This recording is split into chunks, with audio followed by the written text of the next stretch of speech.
वंदे मातरम मित्रों, આપણે 2.2 પૂર્ણ કર્યું। હવે આવીએ વિધેય પર।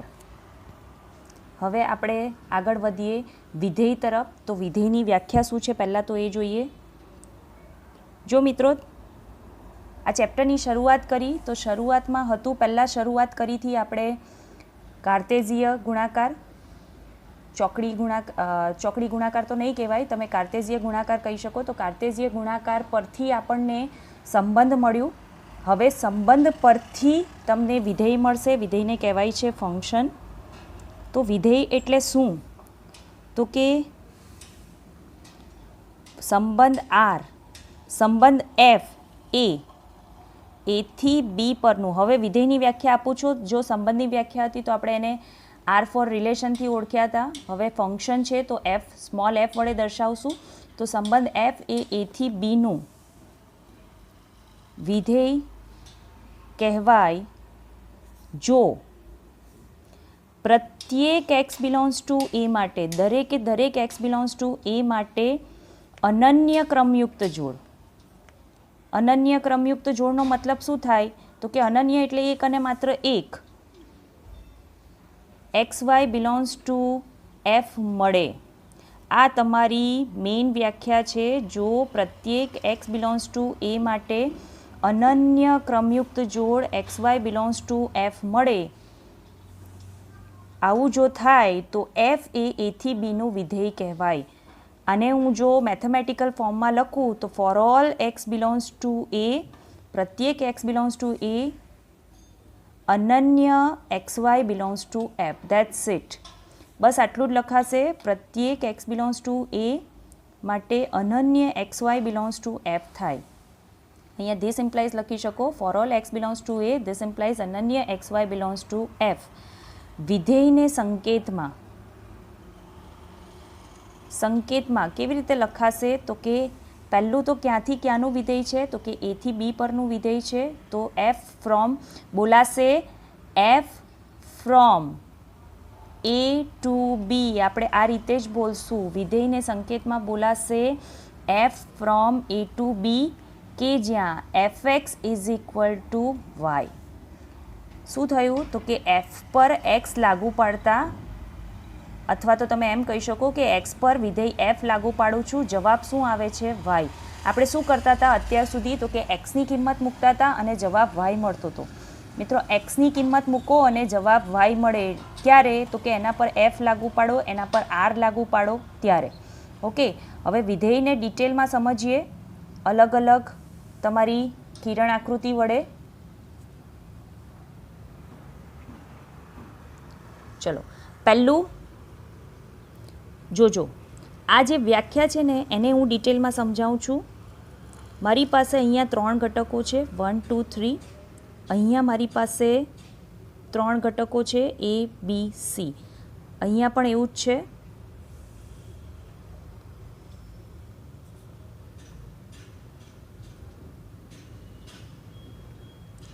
હું શું કરું છું હમણાં તમને ખ્યાલ આવશે। સપોઝ એ 1 સાથે જોડાયો છે, 2 1 સાથે જોડાયો છે, 2 બી સાથે પણ જોડાયો છે। ઓકે, એ 1 સાથે જોડાયો છે, 2 બી સાથે જોડાયો છે, અને 1 જ સી સાથે પણ જોડાયો છે, 3 એ સાથે જોડાયો છે। ઓકે, ચલો અહીંયા શું થાય છે? તો કે 1 જોડાયો છે બી સાથે, 2 જોડાયો છે એ સાથે, અને 3 જોડાયો છે સી સાથે। ચલો, પહેલી આકૃતિમાં શું થાય છે? પહેલું તો તમને આ સમજાવું કે for all X belongs to A, એનો મતલબ શું થાય? તો કે દરેકે દરેક તમારો જે ગણ એ છે, આ તમારો ગણ એ, આ તમારો ગણ બી, આ એ, આ બી, આ એ અને આ બી। તો દરેકે દરેક ગણ એ જે છે શું થાય છે? તો કે 1 એ સાથે જોડાયો છે, 2 એ સાથે, અને 2 જ બી સાથે જોડાયો છે। અહીંયા શું થાય છે? તો કે પ્રત્યેક એક્સ બિલોંગ્સ ટુ એનો જે કોન્સેપ્ટ હતો એ અહીંયા રહી ગયો। 3 એ સી સાથે જોડાયો, 3 એ કસ્સા સાથે જોડાયો નથી, તો એ ચાલે નહીં। ગણ એનો દરેકે દરેક ઘટક તમારો કોઈક ઘટક સાથે જોડાઈ જવો જોઈએ। બીજી વસ્તુ શું થાય છે? અહીંયા એટલે આ તમારું વિધેય નથી. ચલો બીજા પર આગળ વધીએ. તો અહીંયા તમને શું કીધું છે કે અનન્ય X Y belongs to F મળવું જોઈએ, એટલે કે ગણ એનો જે ઘટક છે એ તમારો એક અને એકમાત્ર સંખ્યા સાથે જ જોડાવો જોઈએ. અહીંયા શું થાય છે તો કે 1 એ સાથે પણ જોડાયો છે અને 1 સી સાથે પણ જોડાયો છે. જોજો મિત્રો, આમ નહીં ચાલે. વિધેયમાં અહીંયા એક ઘટક તમારો બે ઘટક સાથે જોડાશે ને તો નહીં ચાલે, આવું ચાલશે. કેવું? તો કે આમ ચાલશે કે ભાઈ 1 પણ એ સાથે જોડાયો અને 3 પણ એ સાથે જોડાયો, આવું ચાલશે. એટલે તમે સમજવા માટે એમ સમજી શકો કે લેસ ધેન નહીં ચાલે, ગ્રેટર ધેન ચાલશે. આ ખાલી સમજવા માટે, બરાબર. અહીંયા 1 એ સાથે પણ જોડાયો, 1 સી સાથે પણ જોડાયો તો એ ચાલશે નહીં. પણ સપોઝ 1 એ સાથે જોડાયો અને 3 પણ એ સાથે જોડાયો, ધેન ઇટ ઇઝ ઓકે, કોઈ વાંધો નથી એમાં. ઓકે, તો આ પણ તમારું વિધેય નથી. અહીંયા 1 બી સાથે જોડાયો છે, 2 એ સાથે જોડાયો, 3 સાથે જોડાયો. ઓકે, તો આ તમારું વિધેય છે. જો એક્સના ગણ એના દરેકે દરેક ઘટક કોઈક ઘટક સાથે જોડાયા છે અને ક્યાંય પણ રિપીટેશન નથી, 1 બી સાથે, 2 એ સાથે અને 3 સી સાથે. જો આવું હશે ને મિત્રો, મેં તમને હમણાં જે બતાવ્યું એ રીતે હશે તો પણ ચાલશે. શું? તો કે 1 એ સાથે જોડાયો, 3 એ સાથે જોડાયો અને 2 સી સાથે જોડાયો, બી રહી ગયો, કોઈ વાંધો નથી. આપણને ખબર જ છે કે આ એ તમારો પ્રદેશ છે, પ્રદેશનો એક પણ ઘટક બાકી નહીં રહેવો જોઈએ. સહપ્રદેશનો ઘટક બાકી રહેશે તો ચાલશે, એ વિસ્તારમાં નહીં આવે. અહીંયા તમે શું લખી શકશો? F is equal two 1 A, 2 C અને 3 એ. ઓકે, 1 એ, 2 સી અને 3 એ તમે લખી શકો. તો એમાં પ્રદેશ તમારો આવશે, ડોમેન ઓફ એફ આવશે તમારો 1 2 3, આખો ગણ એ. જ્યારે સપ્રદેશ શું છે તો કે એબીસી છે અને વિસ્તાર શું આવશે, રેન્જ ઓફ એફ શું આવશે તો કે એ અને સી. રેન્જ ઓફ એફમાં તમારો ગણ સભ્ય બી આવશે નહીં. That's it. ઓકે મિત્રો, હજી કોઈ ડાઉટ હોય તો ફરીને જોજો. શું વ્યાખ્યા છે તો કે પ્રત્યેક એક્સ બિલોંગ્સ ટુ એ, દરેકે દરેક એક્સ બિલોંગ્સ ટુ એ આવી જ જવો જોઈએ અને એના માટે એક્સ એ એક જ વાય સાથે જોડાવો જોઈએ. એક્સ એ એક જ વાય સાથે જોડાવો જોઈએ. એક કરતાં વધારે વાય સાથે જોડાશે તો ચાલશે નહીં, તો એ વિધેય નથી.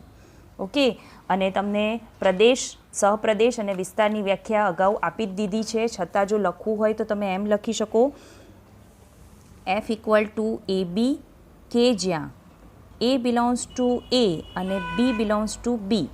તો અહીંયા જે તમારો એ છે, ગણ એ ને પ્રદેશ કહેવાય, બીને સમાવતા ગણને વિસ્તાર કહેવાય, દરેક બીને સમાવતા ગણને વિસ્તાર કહેવાય. અને તમારો જે બી છે, કેપિટલ બી, એને કહેવાય છે સહપ્રદેશ. અહીંયા જો હું એડ કરું f from A to b, f x is equal to Y, તો પહેલો ગણ એ છે તમારો પ્રદેશ. પછી અહીંયા જવાબ તરીકે તમને જે મળે છે એટલે કે બીને સમાવતા ગણને વિસ્તાર અને કેપિટલ બી એટલે તમારો જે બીજો પ્રદેશ છે, બીજો ગણ છે, એને કહેવાય છે સહપ્રદેશ. હવે આ ચેપ્ટરના ખૂબ જ ઇમ્પોર્ટન્ટ એવા ટોપિક તરફ જઈ રહ્યા છે, વિવિધ ઉપયોગી વિધેયો. આ ચેપ્ટરમાં આનો ઉપયોગ એટલો બધો નથી કરવાનો, પરંતુ અગાઉના ચેપ્ટરમાં અને ખાસ કરીને 12થના દરેક ચેપ્ટરમાં આનો ઉપયોગ થશે. સંભાવના અને તમારું જે ભૂમિતિ છે એને છોડીને સંકલન, વિકલન, લક્ષ, જે ઇમ્પોર્ટન્ટ ટોપિક્સ છે મેથ્સના, એ દરેકમાં આનો વારંવાર ઉપયોગ થશે. એટલે ખૂબ જ ધ્યાનથી વિવિધ ઉપયોગી વિધેયો.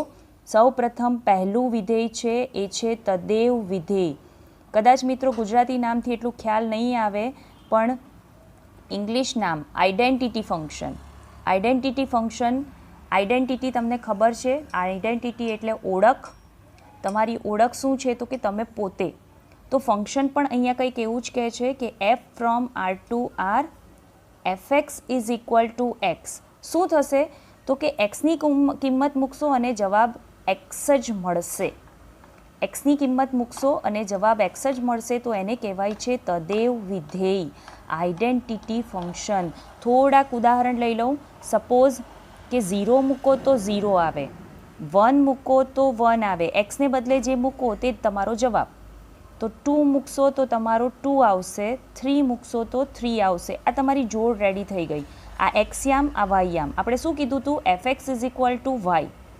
વિધેયની વ્યાખ્યામાં શું કીધું હતું? F x is equal to Y. તો અહીંયા 0 0, જે એક્સની કિંમત મૂકો છો એ જ જવાબ આવે છે. એક્સની જે કિંમત મૂકો છો એ જ જવાબ આવે છે. તો મેં ક્રમયુક્ત જોડ બનાવી 0 0 1 1 2 2 3 3. એ જ રીતે હું 0.5 પણ લઈ શકું, જવાબ આવશે 0.5. જો હું એફ ઇઝ ઇક્વલ ટુ -100 લઈશ તો જવાબ આવશે -100. ઓકે, તો આ રીતે હવે હું દોરવા જઈ રહી છું એનો ગ્રાફ. ખૂબ જ ધ્યાનથી જોજો. હવે અહીંયા થોડીક કાળજી એ રાખવાની છે કે તમારે એ જોવાનું છે કે તમને પ્રદેશ અને સહપ્રદેશ શું આપ્યા છે. સપોઝ મને માત્ર એન જ આપ્યું છે તો 1 મૂકીશ તો જવાબ શું આવશે? 1. 2 મૂકીશ તો જવાબ શું આવશે? હું ક્યારની વાત કરું છું. સપોઝ તમને F from N to N આપ્યું છે, F from N to N આપ્યું છે તો મારી માત્ર ધન પૂર્ણાંક કિંમતો જ આવે છે. મારે આ વચ્ચેની કિંમતો લેવાની થતી નથી. જોજો ફ્રેન્ડ્સ, બહુ જ ધ્યાનથી.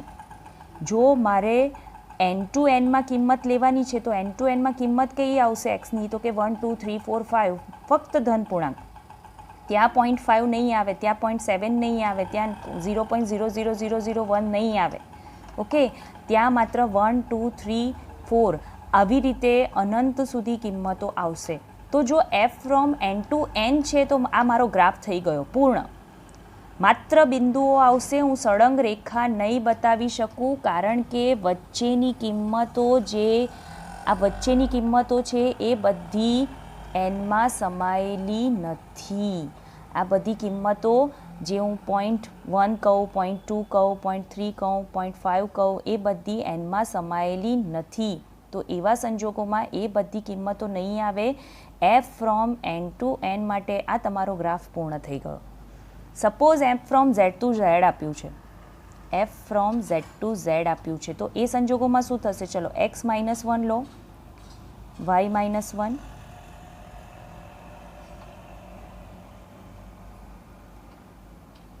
તો જો -1 લઈશ તો જવાબ આવશે -1, 0 લઈશ તો 0 આવશે, -2 લઈશ તો જવાબ -2 આવશે, -3 લઈશ તો જવાબ -3 આવશે. આ પણ અનંત સુધી ચાલશે. આ પણ મિત્રો અનંત સુધી ચાલશે. તો જો હું વાત કરું છું એફ ફ્રોમ ઝેડ ટુ ઝેડની તો આ ગ્રાફ તમારો કમ્પ્લીટ થઈ ગયો. હવે આમાં કશું ઉમેરવાનું થતું નથી. આ ગ્રાફ તમારો કમ્પ્લીટ થઈ ગયો. તમે લાઇન ડ્રો નહીં કરી શકો. ફરીથી સેમ સિચ્યુએશન કે વચ્ચેની જે કિંમતો છે 0.5, 0.7, 0.9, -0.5, -2.7 એ બધી કિંમતો અહીંયા છે ખરી, અહીંયા છે ખરી સંખ્યા રેખા પર, પણ આપણા ગણમાં નથી. પ્રદેશ એટલે શું? તો કે તમે એક્સની કિંમતો જે ડિસાઇડ કરો એ તમારો પ્રદેશ. તો એક્સની કિંમતો હું -2.5 લઈ જ નહીં શકું. કેમ? તો કે એ ગણ ઝેડમાં નથી. ઓકે, તો આ તમારો ગ્રાફ થઈ ગયો ઝેડ માટે. જોજો, એન હશે તો માત્ર ધન પૂર્ણાંક એટલે બિંદુ સ્વરૂપે બતાવવાનું, ઝેડ હશે તો પણ તમારે બિંદુ સ્વરૂપે બતાવવાનું. જો તમારું આરથી આર છે મિત્રો, આ બહુ ઇમ્પોર્ટન્ટ છે. ગ્રાફ તમે ત્યારે જ દોરી શકો, ગ્રાફ સળંગ તમે ત્યારે જ દોરી શકો જ્યારે આરની બધી જ કિંમતો હોય. કારણ કે અહીંયા આરની બધી જ કિંમતો છે તો હું સળંગ લાઈન ડ્રો કરી શકું. તમે જે 10thમાં ગ્રાફ ડ્રો કરતા હતા ત્યાં આગળ તમને કશે પણ એવું આપ્યું નથી કે તમારે એનમાં કિંમત લેવાની છે, ઝેડમાં લેવાની છે કે આરમાં લેવાની છે. એટલે બાય ડિફોલ્ટ તમે સ્વીકારી લેતા હતા કે આરમાં જ છે, લાઈન છે, રેખા છે, એટલે બિંદુઓ બધા જ અનંત સુધી લેવાના છે મારે. એટલા માટે આપણે ગ્રાફ સળંગ ડ્રો કરતા હતા. આ થઈ ગયો તમારો ગ્રાફ.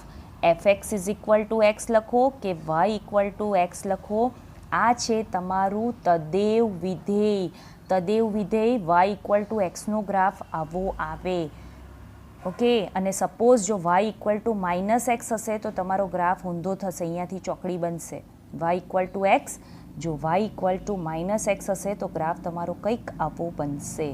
આ થઈ ગયો વાય ઇક્વલ ટુ -x. એટલા માટે બતાવું છું કારણ કે એનો પણ આપણે ઉપયોગ કરવાના. આ એક્સ અક્ષ અને આ વાય અક્ષ, અને આ તમારો વાય ઇક્વલ ટુ -xનો ગ્રાફ. ઓકે, હવે ગ્રાફ પરથી ડોમેન જોતા શીખવાનું છે, પ્રદેશ જોતા શીખવાનું છે. તો મેં એક્સની કઈ કિંમતો લીધી? ગ્રાફની વાત કરીએ, સળંગ રેખા, તો મેં એક્સની કઈ કિંમતો લીધી મિત્રો? બધી જ કિંમતો લઈ લીધી એક્સની. તો એનો મતલબ કે ડોમેન ઓફ એફ થઈ જશે મારો આર. આપણે અહીંયા પણ જોઈ શકીએ કે આર છે. રેન્જની વાત કરો, વિસ્તારની વાત કરો, તો તમે જોઈ શકો કે જે કિંમત લેશો એ જ જવાબ તરીકે આવશે. એટલે આ વિધેયમાં તમારો રેન્જ લો, પ્રદેશ લો, સપ્રદેશ લો કે વિસ્તાર લો, બધા જ આર છે. તદેવ વિધેય માટે બધી કિંમતો તમે એક્સ મૂકશો, જવાબ તમારો એક્સ જ આવશે. એક્સ જ આવશે. ખૂબ જ ધ્યાનથી. Okay, number 2. ત્યાર પછી છે અચળ વિધેય, કોન્સ્ટન્ટ ફંક્શન. તો મિત્રો આ છે ને થોડુંક જળ વિધેય છે. જળ એ રીતે, આપણે જળ કોને કહીએ ગુજરાતીમાં કે સુધરે જ નહીં, ગમે તે કરી લો. તો અહીંયા પણ એવું જ છે કે fx is equal two C. C એટલે કોઈ નંબર છે, અચળ. તો શું કહે છે? તો કે એક્સ તમારે જે મૂકવું હોય તે, તમે તેલ લેવા જાઓ, એક્સ તેલ લેવા જાય, હું તો સી જ રહેવાનો. એનો મતલબ કે હું -1001 મૂકું તો પણ જવાબ સી આવે. સી ફિક્સ નંબર હશે તમારી પાસે, 5, 7, √11 ગમે તે. તમે 0 લેશો તો પણ સી આવશે. આ નંબર લેશો 1,00,000 તો પણ સી આવશે, અને √2 લેશો તો પણ સી જ આવશે. એનો મતલબ કે તમે જે પણ કિંમત મૂકો જવાબ તમારો સી જ છે. આ તમારું વિધેયનું સ્વરૂપ, અચળ વિધેયનું સ્વરૂપ. y is equal two fx is equal two C. ફરીથી આરથી આરમાં જ છે. મોસ્ટલી બધા વિધેયો તમારા આરથી આરમાં જ હશે. મિત્રો વાત કરીએ હવે ગ્રાફની. તો આ તમારી એક્સ અક્ષ, આ તમારી વાય અક્ષ. થોડી વાર માટે હું ધારી લઉં છું કે fx ઇક્વલ સી જે છે એ ગ્રેટર દેન 0 છે, અને ક્યાંક અહીંયા છે, આ તમારો સી છે. થોડી વાર માટે ધારી લઉં છું, બરાબર. ગ્રાફ ડ્રો કરવા માટે તમને તમારી પાસે લેસ દેન હશે તો નીચેની તરફ આવશે. શું થાય છે? તો કે આ સપોઝ મારી સંખ્યા રેખા છે.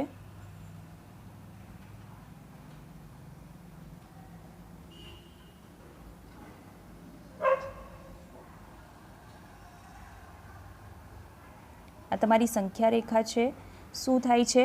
તો કે 1 લઈશ તો પણ સી આવશે, 2 લઈશ તો પણ સી આવશે, 3 લઈશ તો પણ સી આવશે, 0.5 લઈશ તો પણ સી આવશે, 1.1 લઈશ તો પણ સી આવશે, અહીંયા ક્યાંક √2 છે એ લઈશ તો પણ સી આવશે, અહીંયા પણ સી આવશે. આ બધી જ કિંમતો માટે તમારો જવાબ શું આવશે? સી. આ તરફ પણ સેમ સિચ્યુએશન કે કોઈ પણ કિંમત લઈ લઉં, તમારો જવાબ સી જ આવશે. ઓકે, તો આ બધા બિંદુઓને જો હું ભેગા કરું તો તમારો જવાબ શું થશે? તો કે સી. તો આ થઈ ગયો તમારો graph y equal to C. હવે તમે અહીંયાથી જો એક વસ્તુ વિચારો કે આગળ અનંત સુધી જશે બંને તરફ, બરાબર. અને જવાબ તો બદલાતો જ નથી, જવાબ તો એક જ આવે છે. એનો મતલબ કે શું થશે? તો કે વિસ્તાર, પ્રદેશ તમારો, ડોમેન ઓફ એફ શું થઈ જશે? તો કે એક્સની બધી જ કિંમતો લઈ શકો, હજી આગળ અનંત સુધી જઈ શકો, આ તરફ પણ અનંત સુધી જઈ શકું, એક્સની બધી જ કિંમતો આવી જશે. પણ વિસ્તારમાં શું આવશે? તો કે વિસ્તારમાં તો એક જ આવે છે સી, વાયની બીજી કોઈ કિંમત આવતી નથી. તો વિસ્તાર થઈ ગયો તમારો સી. અને સપ્રદેશ તમને બદલવો હોય તો એ લોકો આર સિવાય બદલી પણ શકે, નહીં તો જો અહીંયા આર આપ્યો છે તો સપ્રદેશ થઈ જશે તમારો આર. સપ્રદેશ થઈ જશે તમારો આર.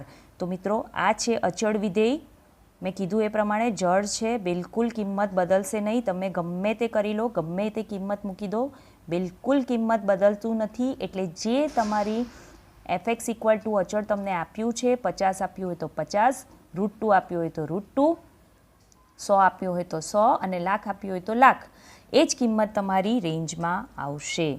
ઓકે, ત્યાર પછી ત્રીજું વિધેય છે, ઓકે, અચળ વિધેય કોન્સ્ટન્ટ ફંક્શન લખ્યું જ છે મેં. ત્રીજું વિધેય છે એ છે બહુપદીય વિધેય. બહુપદી વિધેય એને કહેવાય છે પોલિનોમિયલ ફંક્શન. પોલિનોમિયલ ફંક્શન તમે જાણો જ છો, ઘણા બધા ફંક્શન્સ તમે જાણો છો. સપોઝ કે હું x² + 2 લખી લઉં, fx is equal two x³ લખી લઉં, fx is equal two x² + 5 લખી લઉં, x² + 5x - 4 લખી લઉં. આ બધા બહુપદી વિધેય છે. જેટલી ઘાત મોટામાં મોટી હોય કે જેનો સહગુણક નોન ઝીરો હોય, જો તમે કરી જ ગયા છો p of x પોલિનોમિયલ function a0 x⁻0 a1 x⁻1 up to an x⁻n ને n ઘાતવાળું બહુપદીય વિધેય કહે છે. એક શરત મોસ્ટ ઇમ્પોર્ટન્ટ કે જ્યાં an not equal to 0. Suppose આને હું 2 ઘાતવાળું એટલે દ્વિઘાત સમીકરણ કહું, ક્યારે કહેવાય તો કે x² સહગુણક અહીંયા 0 નથી, 1 છે. અહીંયા 3 ઘાતવાળું ત્રિઘાત સમીકરણ ત્યારે જ કહેવાય જ્યારે x³ સહગુણક નોન ઝીરો હોય. 1 હોય એવું જરૂરી નથી, અહીંયા હું 2x³ પણ લખી શકું. નોન ઝીરો હોય એવું જરૂરી છે, ગમે તે કિંમત હોઈ શકે. ઓકે મિત્રો, તમારી ટેક્સ્ટબુકમાં તમને x² x³ એ બધા ગ્રાફ આપ્યા છે, તમે એકવાર જોજો. તમને ટેક્સ્ટબુકના પ્રશ્નોમાં તો નહીં પરંતુ જીઈમાં કામ લાગશે, તો એકવાર ચોક્કસથી એ ગ્રાફ જોજો. 0 થી 1ની વચ્ચે ગ્રાફ હું એકદમ શોર્ટમાં સમજાવી દઉં તો 0 થી 1ની વચ્ચે તમારો ગ્રાફ ધીરે ધીરે વધશે, પણ જ્યારે 1 પછી ક્રોસ થાય છે ત્યારે તમારો ગ્રાફ એકદમ ઝડપથી વધે છે. અને સ્ક્વેર છે તો એ ગ્રાફ તમારો કંઈક આવો આવશે, જેને તમે જોઈ ગયા છો 10મા ધોરણમાં. એને કહેવાય છે પરવલયાકાર. પરવલયાકાર. ઓકે, પછી તમારો ગ્રાફ ઝડપથી ઉપર જશે અને હંમેશા વધતું વિધેય કહેવાય. કેમ તો કે ઉપર તરફ જ જાય છે, ધન હોય કે ઋણ. આ થયો તમારો y = x² ગ્રાફ. ક્યુબના ગ્રાફની વાત કરીએ તો ક્યુબમાં પ્લસ અને માઇનસ બંને આવશે. હું ઋણ કિંમત મૂકીશ તો તમારો જવાબ ઋણ આવશે. તો કંઈક ગ્રાફ આવો થાય છે તમારો. ઋણ કિંમત મૂકીશ તો ઋણ આવશે અને ધન કિંમત મૂકીશ તો ધન આવશે. કેમ તો કે -2નું ઘનમૂળ થાય -8, -2નું ઘનમૂળ થશે -8 અને 2નું -2નો ઘન થશે -8 અને 2નો ઘન થશે 3. એટલે 0 થી 1 તરફ અહીંયા પણ થોડુંક તમારું ધીરે ધીરે વધશે, 0 થી -1માં પણ ધીરે ધીરે ઘટશે. પછી જેમ તમારો ગ્રાફ, જેમ તમારી વેલ્યુ જેમ જેમ વેલ્યુ વધારતા જશો 1 થી પછી આગળ વધતા, જેમ જેમ વેલ્યુ વધારતા જશો એમ ગ્રાફ ખૂબ જ ઝડપથી વધશે. તો આ મેં 2 તમને બહુપદી વિધેય બતાવ્યા. બહુપદી વિધેયનો કોઈ ગ્રાફ ફિક્સ નથી. તમે જાણો જ છો, ખાલી રેખાની વાત કરીએ તો રેખાના પણ ઘણા બધા અલગ અલગ ગ્રાફ આવે.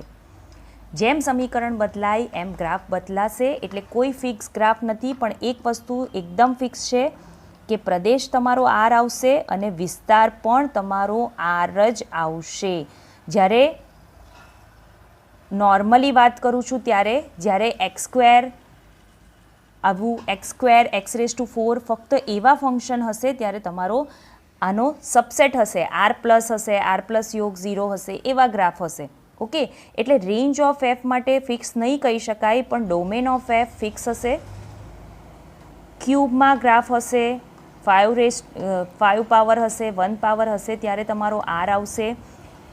જ્યારે તમારું ઇવન પાવર હોય, યુગ્મ પાવર હોય, ત્યારે થોડી સિચ્યુએશન અલગ હશે. એટલે દરેક વખતે આપણે રેન્જ ચેક કરશું, ડાયરેક્ટ બિલકુલ નહીં લખશું. તો આ છે તમારું બહુપદી વિધેય. મિત્રો આટલું રેડી કરો, બાકીના હજી ગ્રાફ 4 બાકી છે, એ નેક્સ્ટ વિડીયોમાં જોશું. Thank you.